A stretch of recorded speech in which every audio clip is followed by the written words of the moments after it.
और देखिए, पहले से शेड्यूल्ड था कि आज जो है सज़ा सुनाया जाएगा और सज़ा सीबीआई की विशेष अदालत ने जो है वो सुनाया है। अदालत के फैसले पे हम कोई टिप्पा टिप्पणी नहीं करेंगे, बल्कि हमने पूर्व में भी ये बोला था कि जो भी न्यायालय का फैसला है उसका पालन होना चाहिए। और लालू जी लगातार शुरुआत के दौर से ही जो भी अदालत का निर्णय रहा है वो आदेश को उन्होंने माना है। अब बात रही लालू जी की सज़ा को लेकर के, तो इसको लेकर के हमने पहले भी कहा कि ये विशेष अदालत है, सीबीआई की अदालत है और ये this is not the last judgement, ये कोई अंतिम फैसला नहीं है। इसके ऊपर जो जुडिशल स्ट्रक्चर जो होता है, हाई कोर्ट होता है, सुप्रीम कोर्ट होता है। हम लोग लगातार इस बात को हम लोगों ने हाई कोर्ट में भी चैलेंज किया है और मुझे पूर्ण विश्वास है कि निचली अदालत का जो फैसला है हाई कोर्ट में बदल जाएगा।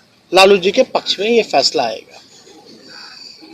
अब 5वें मामले में सज़ा सुनाई गई है। सब में किसी में कुछ 3 साल, किसी में 5 साल, किसी में 7 साल, ये हम लोगों ने देखा है। लेकिन सीबीआई या ईडी या इनकम टैक्स जो इंस्टीट्यूशन हैं, उन लोग लगातार जो है एक मामले को उन्होंने स्प्लिट किया।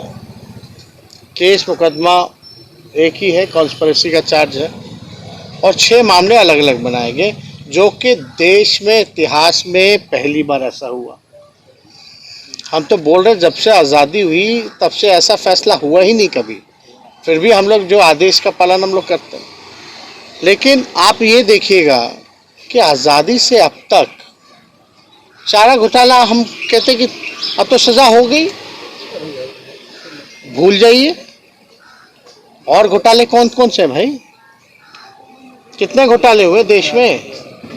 अरे देश की छोड़िए, बिहार में बताइए, सबको जो है छोड़ दिया जाएगा। अरे हमने तो महाराष्ट्र में, अब कोई बीजेपी का अगर कोई भाषण एड़ी के चोटी पे करता है, सीबीआई है, ई है, वो है, थोड़ा हमसे मिलवा दीजिएगा, उनसे पूछिएगा कि महाराष्ट्र में क्या हुआ था भैया। जो डिप्टी चीफ मिनिस्टर है पवार साहब, जब बीजेपी गए डिप्टी सीएम बनाएगा तो सीबीआई ने सारे केस वापस कर दिए। याद कीजिएगा वाकया, सारे केस वापस कर दिए। जब सारा केस खत्म हो गया तो पवार साहब वापस एनसीपी में आ गए, जो शरद जी के भतीजे हैं। जब वापस आए तो दोबारा ईडी और सीबीआई के छापे और रेड पड़ने लग गए। यही है जांच एजेंसियां क्या? ये तो जीता जाता उदाहरण है और हमको कैसे सैकड़ों उदाहरण मिलेंगे इस पे हम नहीं कहना, लेकिन ऐसी संस्थानों का दुरुपयोग किया जा रहा है।